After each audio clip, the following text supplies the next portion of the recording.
રાજકોટ અગ્નિકાંડ બાદ સુરતમાં પણ તંત્ર દોડતું થયું છે અને ફાયર સેફ્ટી બીયુ સહિતની તપાસ કરી જો ન હોય તો દુકાનો અને માર્કેટો સીલ કરાઈ રહી છે।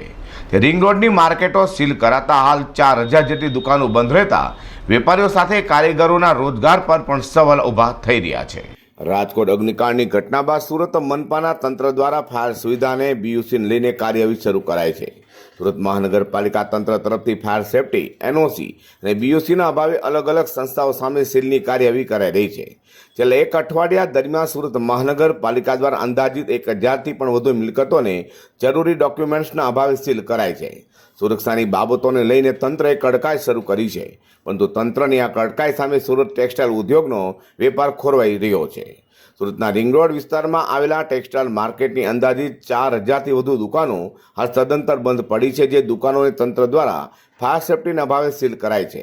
તંત્ર દ્વારા કરેલી આ કાર્યવાહીના કારણે ધંધો વેપાર તો ઠપ થઈ ગયો છે, પરંતુ તેની સાથે સાથે કામદારોની રોજગારી સામે પણ સવાલો ઊભા થયા છે।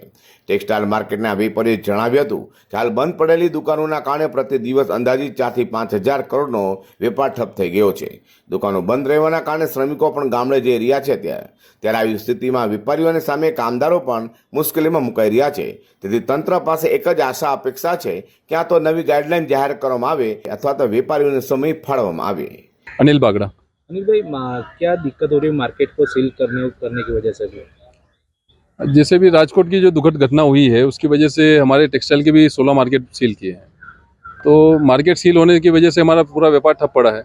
व्यापारी कुछ काम नहीं कर पा रहे हैं। वैसे भी मार्केट में इतनी मंदी है और ये इस टाइप के और हफ्ते भर से आज जो मार्केट बंद है, तो मार्केट बंद होने की वजह से पूरा व्यापार हमारा चौपट पड़ा है। खास करके क्या दिक्कतें सामने आ रही है? दिक्कत में सबसे बड़ी है कि हमारे साथ में जो हज़ारों व्यापारी हैं, 4500 दुकानें बंद है और उन दुकानों के साथ में हज़ारों लेबर जुड़ी हुई रहती है। आज लेबर के भी जो दिन रात पर डे वाली जो लेबर है उनकी रोजी रोटी की समस्या है। हमें अभी आगे जो महीने के एंड में टैक्स जो भरना पड़ते हैं, TDS है, GST है, आज वो नहीं भरेंगे तो उनकी पेनल्टियों की हमारी समस्या है। अभी क्या मांगे सरकार से आपकी? सरकार से एक ही मांग है कि हाई कोर्ट पे फैसला जो भी आना है, पर हाई कोर्ट भी जल्दी कोई फैसला देवे। आज हफ्ते हफ्ते 10-10 दिन बंद रखी कोई सॉल्यूशन है नहीं। मार्केट खोलेंगे तो ही कोई सॉल्यूशन आ पाएगा और हम आपकी जो कमियां हमारी है जो हम आपको पूरा करके दे पाएंगे। સુરતના રિંગ રોડની કાપડ માર્કેટના વેપારીઓ દ્વારા તંત્ર પાસે હાલ નવી ગાઈડલાઈન જાહેર કરવા અને વેપારીને સમય આપવા આવે તેવી માંગ કરાઈ છે। Bureau report G24 news.